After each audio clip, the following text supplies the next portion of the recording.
C++ के इस programming tutorial में एक बार फिर से देखिएगा। जो लास्ट ट्यूटोरियल में मैंने प्रोग्राम लिखा था उसी को मैं आगे एक्सप्लेन कर रहा हूं। तो आप यहां पे देख सकते हैं कि हमारे a और b नाम के वेरिएबल को जो वैल्यू असाइन करने के लिए हमने फंक्शन लिखा है उसका नाम है setAb। यदि setAb फंक्शन हमारा कॉल होता है तो a की वैल्यू हमारी 10 हो जाती है और b की वैल्यू हमारी 20 हो जाती है। लेकिन ये वैल्यू तब तक हमारी 10-20 नहीं होगी जब तक ये फंक्शन कॉल नहीं होगा। अब क्वेश्चन आता है कि यदि मैं इस फंक्शन को कॉल नहीं करूं, मैं इसको कमेंट्स बना देता हूं। इसके बावजूद भी यदि मैं स्प्रिंट फंक्शन की हेल्प से यदि a और b की वैल्यू को एक्सेस करूंगा तो मुझे आउटपुट में क्या मिलेगा। तो देखिएगा, मैंने setAb नाम के फंक्शन को कमेंट्स बना दिया, या मैं ऐसा बोलूं कि मैंने इसको यहां से रिमूव कर दिया। setAb फंक्शन को कॉल ही नहीं किया, इसके बावजूद भी मैंने प्रिंट नाम के फंक्शन को कॉल किया। तो क्वेश्चन आता है कि इस बार हमें वैल्यूज क्या मिलेंगी। तो ध्यान रखिएगा कि यदि किसी वेरिएबल को कोई वैल्यू असाइन नहीं की जाती है तो C++ में बाय डिफॉल्ट उसको गार्बेज वैल्यू असाइन हो जाती है। तो देखिए, मैं इस कोड को रन करता हूं तो इस बार आप देख सकते हैं a और b को कोई भी वैल्यू असाइन नहीं हुई। बाय डिफॉल्ट a और b को हमें जो वैल्यू मिली है वो 0। इसका मतलब यह हुआ कि यदि a और b को मुझे वैल्यू असाइन करनी है तो इस फंक्शन को मुझे कॉल करना होगा, जो मैंने इस बार नहीं किया था। तो जब तक हमारा setAb फंक्शन नहीं कॉल होगा तब तक a और b की वैल्यू 10 और 20 नहीं होगी इस m ऑब्जेक्ट के लिए। तो क्वेश्चन ये आता है, क्या हमारा setAb फंक्शन मुझे कॉल करना है तो उसको मैं यही कॉल कर सकता हूं। किस तरह से? m.setAb की इस स्टेटमेंट की हेल्प से। तो ऐसा नहीं है इस फंक्शन को आप यहां कॉल करें, मैं इसको कमेंट्स बना दे रहा हूं। आप इस फंक्शन को इस प्रिंट फंक्शन के अंदर भी कॉल कर सकते हैं, जैसा मैं लिख रहा हूं setAb।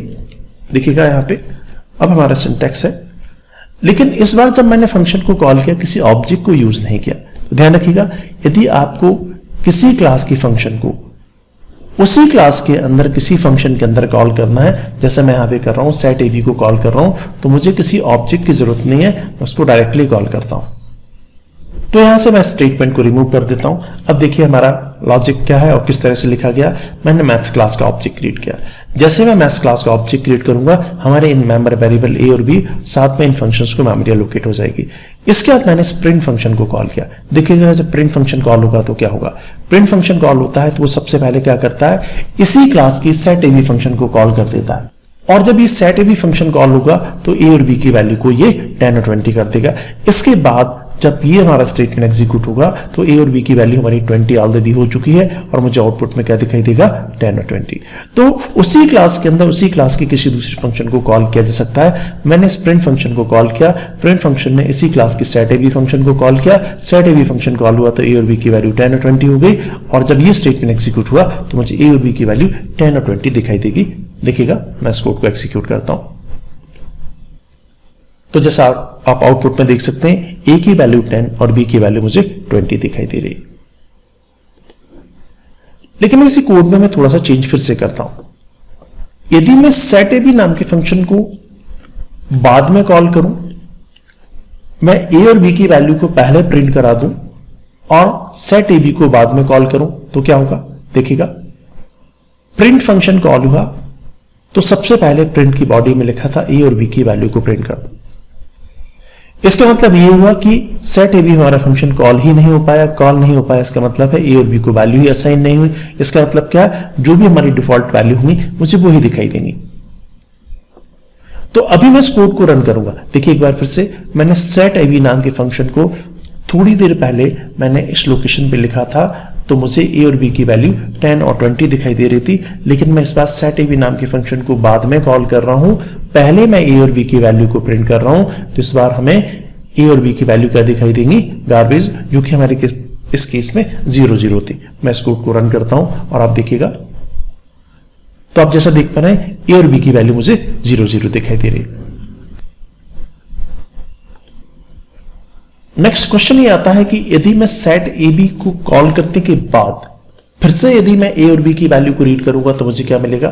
मैं इस आउटपुट को नेक्स्ट लाइन में डिस्प्ले करा देता हूं।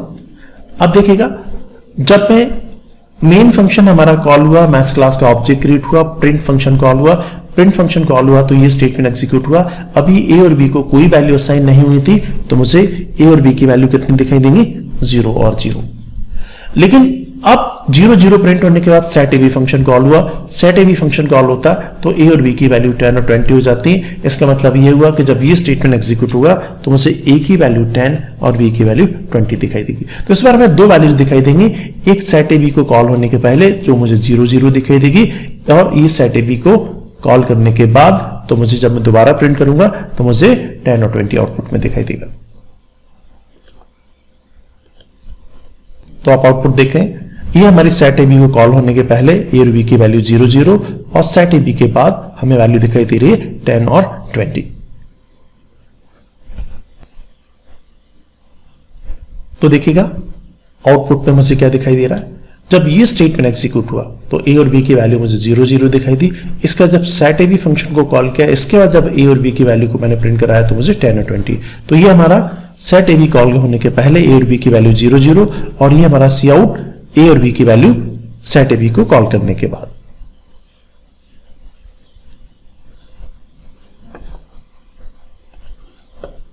तो देखिएगा ये हमारा complete code, maths class define की गई, दो वेरिएबल डिक्लेयर किए गए, इन वेरिएबल को वैल्यू असाइन करने के लिए फंक्शन, उन वैल्यूज को प्रिंट करने के लिए फंक्शन। ये हमारा मेन फंक्शन जहां से ऑपरेशन का एग्जीक्यूशन स्टार्ट हुआ, मैथ्स क्लास का ऑब्जेक्ट क्रिएट किया, प्रिंट फंक्शन को कॉल किया, प्रिंट फंक्शन कॉल हुआ तो उसने ए और बी की वैल्यू को प्रिंट किया 0 0। इसका set A B function call हुआ, सेट ए बी कॉल हुआ तो ए और बी की वैल्यू 10 और 20 साइन हो गई। देन हमारा फिर से हमारा फंक्शन कॉल हुआ तो सी आउट जब इस बार हमने एग्जीक्यूट कराया तो ए और बी की वैल्यू को प्रिंट किया तो मुझे क्या दिखाई दिया, 10 और 20।